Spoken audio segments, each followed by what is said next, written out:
One of the great pleasures of the drive-in is that perfect double feature. Like this 1983 pairing of Star Wars and The Empire Strikes Back. Or horror classics The Hills Have Eyes alongside the Texas Chainsaw Massacre. Sometimes the pairings don't work. Do you know how frustrating it was wanting to see Beetlejuice, but first having to sit through the most boring movie Han Solo's appeared in since The Mosquito Coast? And what's with the seemingly random decision of having 1985's Teen Wolf be the supporting feature for 1987's Hello, Mary Lou, Prom Night 2? I mean, Teen Wolf had already been out on video for 2 years at that point. Was someone cleaning the projection booth and found an old print of Teen Wolf they forgot to send back and figured, what the hell, we'll just run this? An explanation is probably long overdue. One double feature from 1985 that sticks out in my mind is The Company of Wolves and Ghoulies. On the surface, this may seem like an ideal double feature, 2 independent horror films. Unfortunately, they go together about as well as the proverbial chalk and cheese. That's not really a proverb.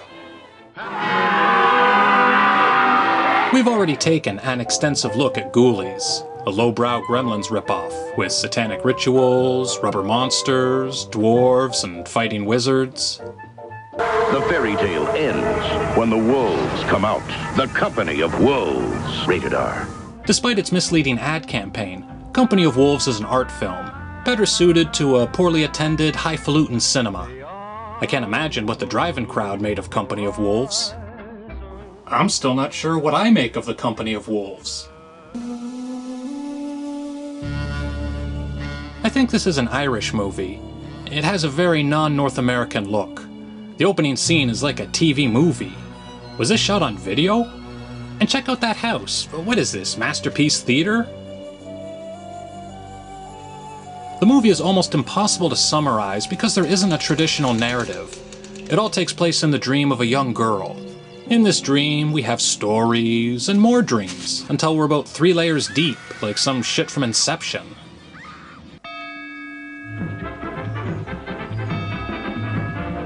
One of the stories starts at a funeral for a young girl killed by wolves. At least, they claim she was killed by wolves. Her body looks remarkably unscathed for someone torn apart by wild beasts. I'll be honest, the first time I saw the frog accidentally getting buried with her coffin, I got real excited, thinking she was gonna rise from the grave as some kind of a frog monster. That would have been awesome. Unfortunately, Company of Wolves isn't that kind of movie. The dead girl's sister spends the night with their grandmother, who doesn't appear at all bummed out about the gruesome death of her other granddaughter. There's being stoic, and then there's just being heartless. The grandmother is played by Jessica Fletcher herself, Angela Lansbury. Even though she's busy, not giving a shit about her daughter's dead daughter, she finds the time to tell her surviving granddaughter a series of man-hating fairy tales.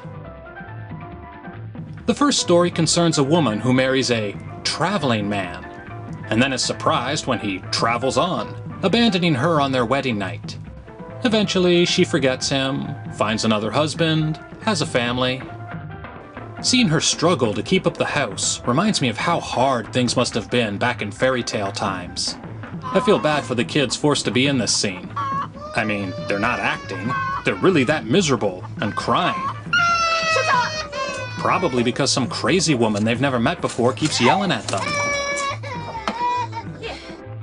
The first husband comes back. I guess he was out running with the wolves or something, all hairy and feral. He promptly turns into a wolf. Not a werewolf, just a regular wolf.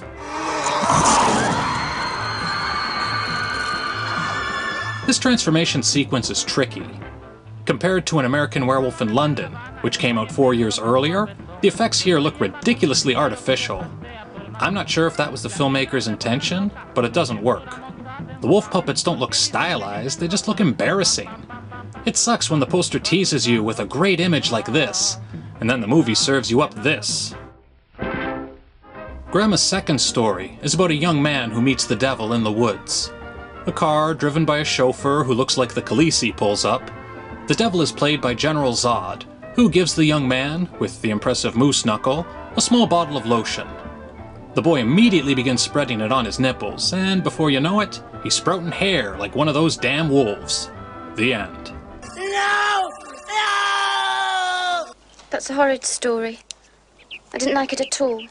I'm guessing this is supposed to be a metaphor for something?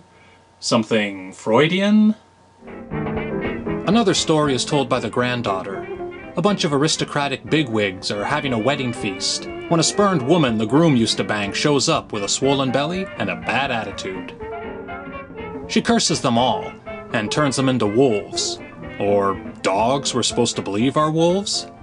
It was nice of her to spare the musicians and waiters. They're working class people just doing their job. Or maybe the production couldn't afford that many wolves. I have to say, this movie treats the animal actors pretty shitty.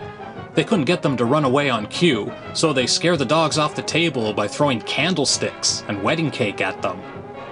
And look at the dogs trample that peacock. The filmmakers totally set that bird up to get creamed.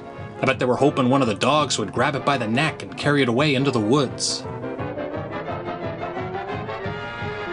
The big finale is a retelling of Little Red Riding Hood. The story is the same. Little Red is charged with a basket of goodies to bring to grandmother's house. Along the way, she meets a wolf who takes a shine to her. The wolf gets to grandmother's house first and knocks her head clean off. Okay. Wasn't expecting to see Angela Lansbury die that way. Then Little Red Riding Hood arrives. We have the familiar... Big eyes you have. All the better to see you with. My, what big arms do you have? All the better to hug you with. Jesus, what big teeth you have! All the better to eat you with.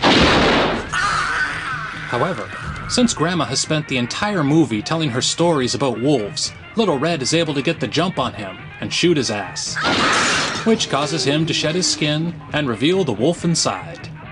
Is it just me, or is this movie getting really monotonous? Company of Wolves is based on the writings of Angela Carter, who used fairy tales to explore feminist themes, such as... men are wolves? She's quoted as saying, "My work cuts like a steel blade at the base of a man's penis."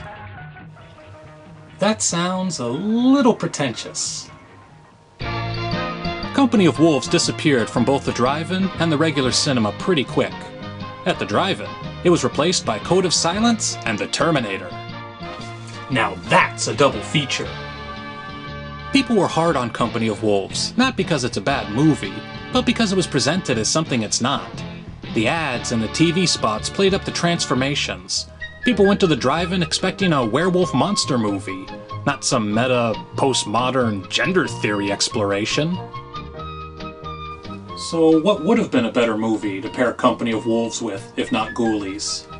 Oh, I think the answer to that is obvious. Teen Wolf. Hey, I'm no different than anyone else.